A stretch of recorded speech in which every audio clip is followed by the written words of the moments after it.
தன் அப்பாவை ஒரு வழியாக கண்டுபிடித்த பல்லவன் நடந்தது என்ன தெரியுமா? இப்போ வரைக்கும் நம்ம பல்லவனுக்கு பார்த்தோன்னா தான் அப்பா யாருன்றது தெளிவாக தெரியவே தெரியாது. ஏன்னா இந்த நடேசன் தான் தன்னுடைய அப்பா அப்படின்னு சொல்லிட்டு அவருமே முழுக்க முழுக்க நம்பிட்டு இருக்காங்க. ஆனால் உண்மை என்னன்னா இந்த பல்லவனோட அப்பா பார்த்தோன்னாக்கா இந்த நடேசன் கிடையாது.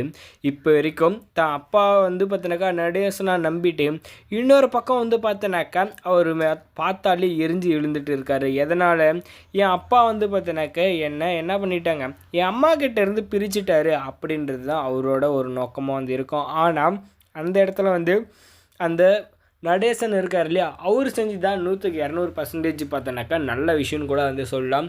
இதே அந்த இடத்துல நம்ம நடேசனோட மகன் சொல்லிவிட்டு அந்த இடத்துல பல்லவன் இருக்கார் இல்லையா, அதுவுமே யாருக்கும் தெரியக்கூடாது. நான் பார்த்தோன்னாக்கா அந்த இடத்துல நடேசனோட அப்பா கிடையாது அப்படின்ற ஒரு விஷயமும் பார்த்தோன்னா அவரும் மறைச்சிட்ருக்காங்க. இந்த உண்மை மறைச்சது எல்லாமும் நம்ம பல்லவனை கோசம்தான்.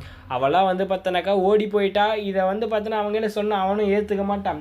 இப்போ என்ன தான் அவன் ஓடி பண்ணாலும் அவனோட அம்மா தான். ஆனால் அவனை கூட்டிகிட்டு போகிறதுனா போய்கிட்டோம் அப்படின்னு சொல்லிவிட்டு இப்போ இந்த இடத்துல நடேசனும் ஒரு முடிவு எடுத்துட்டாங்க. நம்ம நிலாவும் எவ்வளோ பார்த்தோன்னாக்கா என்ன பண்ணாங்க, நாமளும் என்ன பண்ணலாம், உண்மையை சொல்லிடலாமா வேணாவா, உண்மையை சொல்லிடலாமா வேணாவான்னு பல குழப்பத்தில் பார்த்தோன்னாக்கா இருந்தாங்க.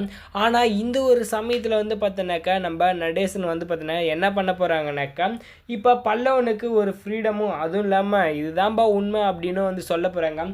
முக்கியமாக இப்போ யார் தான் இந்த பல்லவனோட அப்பா அப்படின்றது பார்த்தோன்னாக்கா பல பேருக்கு குழப்பமாக இருக்கலாம். ஆனால் இந்த சமயத்தில் எல்லாமும் வெளிச்சத்துக்கு வரப்போகுது. நம்ம நிலா இந்த அதிரடியான ஒரு முடிவை பார்த்தோன்னாக்கா எடுக்க போகிறாங்க. எதனாலனா ஒரு பக்கம் சோழனுக்கும் இந்த ராகவுக்கும் பார்த்தோன்னா ஒரு பிரச்சனையாக போயிட்டுருக்கு. என்னென்னா இப்போ அந்த இடத்துல நம்ம சோழன் என்னென்னா இப்போ ஏன் பொண்டாட்டி கையில் பார்த்தீங்கன்னாக்கா அவன் ஏன் ஆள் அப்படின்னு இவன் சொல்கிறானே, இதை நம்மளால் தாங்கிக்க முடியலன்னு சொல்லிட்டு நம்ம சோழனும் பார்த்தீங்கன்னாக்கா நிலா கையில் கோவப்பட்டுருவாங்க. என்னென்னா இந்த மாதிரி அவன் சொல்கிறான், இதை நான் அமைதியாக கேட்டுட்டு இருக்கட்டா அப்படின்னு சொல்லி நம்ம சோழன் பார்த்தீங்கன்னாக்கா என்ன பண்ணுவார், சொல்லும் போது நம்ம நிலா பார்த்தீங்கன்னா அங்கேருந்து கிளம்பி போயிட்டு நம்ம ராகவ் பார்த்தீங்கன்னா ரொம்ப திட்டிடுவாங்க.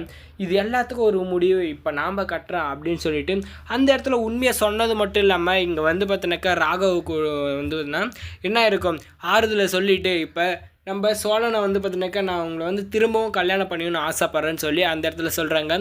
இன்னொரு பக்கம் என்னன்னாக்கா இப்போ இந்த பல்லவனோட பிரச்சனை, இவங்க அப்பா அம்மா யார் அப்படின்றது எல்லா உண்மையும் பார்த்தீங்கன்னாக்கா போட்டு உடைச்சிட்டாங்க.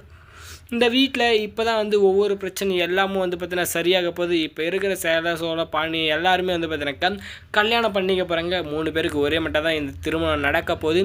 இந்த ஒரு விஷயம் உங்கள் யாருக்கெல்லாம் பிடிச்சிருக்கு, அது மட்டும் இல்லாமல் இந்த பல்லவன் இதே வீட்டில் இருந்தால் நல்லா இருக்குமா இல்லை இந்த வீட்டை விட்டு போனால் நல்லா இருக்குமான்றதை கமெண்ட் பண்ணி வீடியோக்கு லைக் போட்டு நம்ம சேனலையும் சப்ஸ்கிரைப் பண்ணிக்கோங்க. தேங்க்ஸ் ஃபார் வாட்சிங்.